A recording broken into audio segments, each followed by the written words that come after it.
Salut l'audimat, c'est Mehdi pour Indécent Podcast et cette brève des futures sorties du mois d'avril 2020. Le confinement est repoussé jusqu'au 11 mai, mais on est là pour t'apporter un peu d'actu, jeu de rôle et un peu de bonne humeur et de sourire en ces temps un peu troubles. Comme d'habitude, la brève est coupée en 2 vidéos. Il y a celle-ci qui va parler de 3 jeux qui sont à venir, et dans quelques jours, 2 ou 3 tout au plus, une autre vidéo traitera des dernières sorties. Dans cette vidéo, JB va t'évoquer 2 jeux, à savoir Wasburg des 12 singes et Dungeon Crawl classique d'Achilleos Games, tandis que moi j'irai te dire ce qu'il en va d'Aventure en Ostérion. On est en confinement, mais on a toujours notre jingle.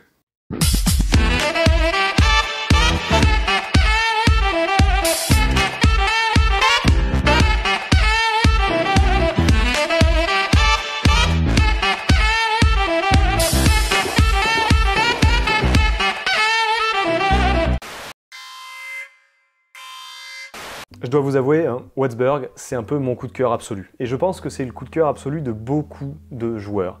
Avec son système de règles hyper simple, qui s'inspire du système fou, et un univers qui est tiré du livre Wasburg, justement édité au Mouton Électrique, il y a cette idée de rentrer dans un univers un peu farouche, avec des personnes qui peuvent vous cracher à la gueule à tout moment, et qui s'inspire énormément de Terry Pratchett et de la Ankh-Morpork de Terry Pratchett. Tout ça, moi je vous avoue, quand j'ai lu ça, quand j'ai vu la simplicité du système de jeu, je me suis plongé dedans à corps perdu et je me suis régalé. Suivant cela, apparemment il semblerait que le jeu de rôle se soit pas mal épuisé, puis ait été réédité, puis réépuisé, comme le disent les éditions des 12 singes sur la page du crowdfunding. Résultat, ils ont décidé justement de faire une nouvelle édition, une sorte de Wasburg V2. Alors bien entendu, même si le livret de base de la première édition était super avec ses petits livrets, le livret de gardoche qui était totalement raturé et l'écran de jeu qui était compris dans le package, il y a une volonté de la part des 12 singes dans ce crowdfunding de proposer un Wasburg V2 remis au goût du jour en belle version. C'est-à-dire que le livret de base va être augmenté de plusieurs éléments, notamment 3 scénarios, avec le système de règles, tout ça en dur avec, je suppose, je pense qu'on aura droit à un vernis sélectif, mais également avec d'autres éléments comme par exemple des livrets indépendants qui vont vous permettre de réussir à remplir la fiche psychologique de votre personnage, qui vont appeler des livrets judiciaires. Enfin, la carte de Wasburg en grand, et également un écran de jeu illustré par Gary Scholk. Et bien entendu, on reste sur cette idée avec ces illustrations de Gary Scholk et de Roland Barthélémy qui sont juste magnifiques. Donc ainsi, si on comprend bien, ce financement participatif va avoir pour objectif de garder la trame principale de Wasburg, on reste dans cet environnement. Si vous achetez et que vous commandez par exemple l'écran de jeu, vous allez avoir le livret de Gardoche, avec les interventions dans Gardoche qui sont un peu revues au goût du jour, donc ça fait toujours plaisir. Mais on rajoute aussi un côté un peu fun, par exemple, avec les livrets psychologiques dont je vous avais parlé, mais également des sous-bocs, parce que nous aussi, on a le droit de poser nos bières sur des endroits un peu classe. Ainsi, si vous êtes passé à côté de ce petit bijou parce qu'il n'était plus édité, ou parce que simplement vous ne l'avez pas vu dans les rayons, c'est vraiment l'occasion de vous lancer dans ce crowdfunding qui est disponible sur Game On Tabletop. Moi-même, j'ai foncé tête baissée, j'ai pris le pledge, je me suis régalé, je me languis en fait le 4e trimestre 2020, comme ils disent, pour le recevoir, parce que c'est un super jeu, je vous le conseille. Et bien entendu, le travail à la plume de Cédric Ferrand va rester d'une très grande utilité et d'une très grande classe dans l'écriture de ce jeu de rôle. Et aussi, en attendant, si jamais vous n'avez pas lu le livre aux éditions Mouton Électrique, je vous conseille de l'acheter, il est également disponible en format numérique, et ça vous permettra peut-être d'attendre cette fameuse V2 de Wasburg. Déarchitecture art, c'est compliqué. Les choses se précisent pour Aventure en Ostérion, prochainement publié par Déarchitecture Art. Pour rappel, le jeu a été financé sur Kickstarter en version anglaise et française. L'an dernier, c'était au courant de mars-avril, si je dis pas de bêtises. Les souscriptions devraient être livrées courant juin, même s'il peut y avoir quelques pépins dus au confinement. Et en toute logique, quelques temps plus tard, le jeu sera trouvable tout à fait facilement en boutique, autour de 49 €, et assez facilement parce qu'il est distribué par Abyss Corp. Pour info, en jeu de rôle, c'est ceux qui distribuent Star Marks de chez Édition Léa ou Warhammer Fantasy V4 chez Chaos Project. Pas mal de jeux de société et de jeux de cartes à collectionner comme Yu-Gi-Oh ou Dragon Ball, donc en toute logique, tu devrais trouver ça assez facilement quand nos boutiques seront ouvertes. Le principe du jeu est simple. On y joue des membres de la compagnie des ribauds du roi des veaux, comme un Val. Pas l'animal, attention. Cette compagnie sert à une seule et unique chose, à assainir les sous-sols du royaume, qui sont infestés de brigands, de bandits et de créatures monstrueuses. On est dans le même univers que les autres productions de l'éditeur, donc Talticure, la Seigneurie de Bors, Tahala et Longueville. On est donc dans un univers médiéval fantastique assez classique, plutôt low fantasy, cela dit, la magie n'éclate pas à tous les coins de rue, mais chaque ouvrage apporte sa patte à cet univers-là et donne vraiment une ambiance différente et qui lui donne cette petite originalité que j'apprécie beaucoup. Et côté règles, le jeu se veut être un hybride jeu de plateau, jeu de rôle. D'ailleurs, il y a plusieurs façons d'y jouer qui sont indiquées dans le bouquin et dans les scénarios à chaque fois. Il y a une mécanique notamment qui me fait pas mal penser au jeu de plateau Time Stories, qui est sorti chez les Space Cowboys, avec cette gestion des challenges qui vont recevoir un certain nombre de points à abattre un à un. Chaque jet de dés réussit faisant tomber les niveaux jusqu'à 0 si possible pour s'affranchir de la difficulté. Le jeu n'est pas d'une complexité intimidante, ça va être plutôt cool pour l'initiation à mon avis. Côté fiche de personnage, tu vas avoir 4 caractéristiques: beau gosse, petit génie, fauve agile et gros bras.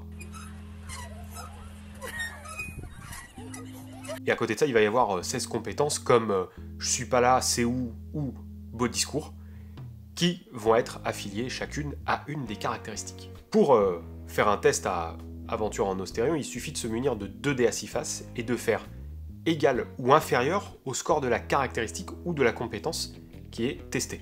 Lorsque tu te retrouves face à un obstacle, justement, donc ça peut être un ravin à franchir individuellement ou en groupe, une tribu de gobelins avec qui négocier un passage, un fantôme récalcitrant qu'on peut convaincre d'arrêter de persécuter un village, eh bien, cet obstacle va se voir attribuer un score, entre 1 et 3 la plupart du temps. Quand ça dépasse, c'est que c'est vraiment un truc qui devient balèze. Et chaque succès d'une compétence ou d'une caractéristique testée fait diminuer cet obstacle de 1. Le jeu ne te présente pas que des règles et un morceau d'univers, il y a aussi un livret de scénarios, ainsi qu'un guide de mise en place pour chacun des scénarios. Il y en a 8 en tout qui sont organisés toujours de la même façon. On va commencer par un descriptif du contexte autour de l'histoire qui va nous mener à explorer tel ou tel donjon. Donc si tu joues en mode jeu de rôle, tu peux très bien faire un petit prologue d'une heure ou deux qui va être la réception de la mission par le roi, l'enquête et le voyage jusqu'au donjon en question, et les différentes intrigues qu'il peut y avoir autour de ça. Mais si tu préfères jouer en mode plateau et un peu plus rapidement, passe directement au donjon sans te prendre la tête. Dans le guide d'implantation des scénarios, tu as une implantation du plateau, parce que ça va être des tuiles A5, en fait, qui vont former le donjon, donc tu vas pouvoir les disposer en fonction de ce qu'on t'indique. Et le scénario va se dérouler tuile par tuile, en indiquant à chaque fois quels obstacles se trouvent dessus, quelles sont leurs difficultés, et quelles sont les conséquences positives et négatives d'une réussite et d'un échec. Et on va faire ça jusqu'à la fin du scénario, la dernière tuile donc, qui va t'expliquer comment ça se passe si le groupe a réussi ou s'il a foiré. Et une petite section dédiée à l'XP, qu'on reçoit en fin d'aventure. D'ailleurs, côté XP, il y a un truc qui est plutôt cool, ça ne sert pas qu'à augmenter tes compétences et tes caractéristiques, ça sert aussi à acheter des aptitudes à usage unique pour un prochain scénario, comme une relance automatique, une double attaque, ou des dégâts augmentés, ou la furtivité augmentée. Et enfin, côté visuel, on peut dire que, encore une fois, des Architecture Art sait faire très fort. C'est vraiment richement illustré, et notamment les tuiles qui sont très très plaisantes à voir. Il y a un côté bande dessinée un peu plus présent que dans les productions précédentes de l'éditeur. Il y a plein de petits détails et de petits éléments sur les tuiles. Les livrets de règles et d'aventures sont très plaisants à lire. Il y a une bonne utilisation des encarts et des codes couleurs. C'est pas daltonien friendly cela dit, mais si tu n'es pas touché par ce petit problème, ça reste très bien organisé.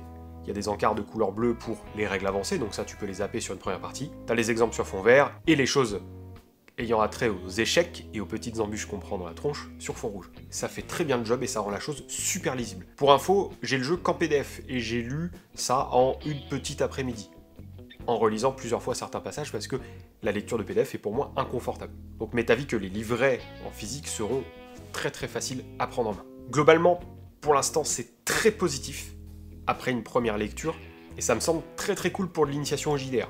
J'attends d'avoir une boîte entre les mains, histoire de bien le tester et de faire une review détaillée et dédiée à Aventure en Ostérion.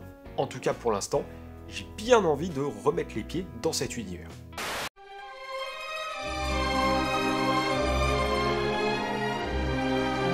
Il semblerait qu'il y ait une sorte de volonté de faire revivre un peu la veine de l'ancien type de jeu de rôle. Vous savez, ces jeux de rôle un peu old school où on faisait du porte-monstre-trésor et où on cherchait avant tout à être des aventuriers et non pas des héros. Des sortes de mecs qui avaient comme seul objectif de faire quelque chose de profondément lucratif. Mais je pense que finalement c'est assez lucratif de se lancer dans le jeu de rôle old school, et ça marche plutôt bien parce que lorsqu'on touche la fibre sensible de nos amis rôlistes, ils ont tendance à ouvrir facilement le porte-monnaie. Mais ce n'est pas une critique pour notamment la maison d'édition Achilleos, qui originellement s'occupe de faire simplement des bouquins et qui s'est lancé exceptionnellement dans l'édition de jeux de rôle. Quoi qu'il en soit, ils vont pondre un beau petit bébé qui s'appelle Dungeon Crawl Classic et qui est disponible en financement participatif, c'est de la late pledge, sur Game On Tabletop. Même si notre loisir a pas mal évolué ces derniers temps, on a quand même l'impression de se retrouver dans les années 80-90 en regardant finalement la page du financement participatif. Entre une sorte de dizaine de suppléments avec des illustrations assez baveuses mais qui sont quand même plutôt sympas et qui nous font penser aux grands âges du jeu de rôle, notamment livret rouge, livret bleu, livret blanc de Donjons et Dragons. Petit clin d'œil pour ceux qui les ont encore dans leur bibliothèque, ça doit être un sacré trésor.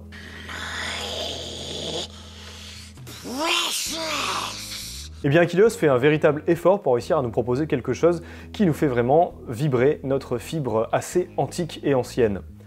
Néanmoins, il y a quand même une volonté de renouveler un tout petit peu le loisir du jeu de rôle, ou du moins de s'axer sur des points vraiment particuliers. Je m'explique. Dans Dungeon Crawl Classic, il va y avoir une volonté de mettre en avant énormément l'aléatoire.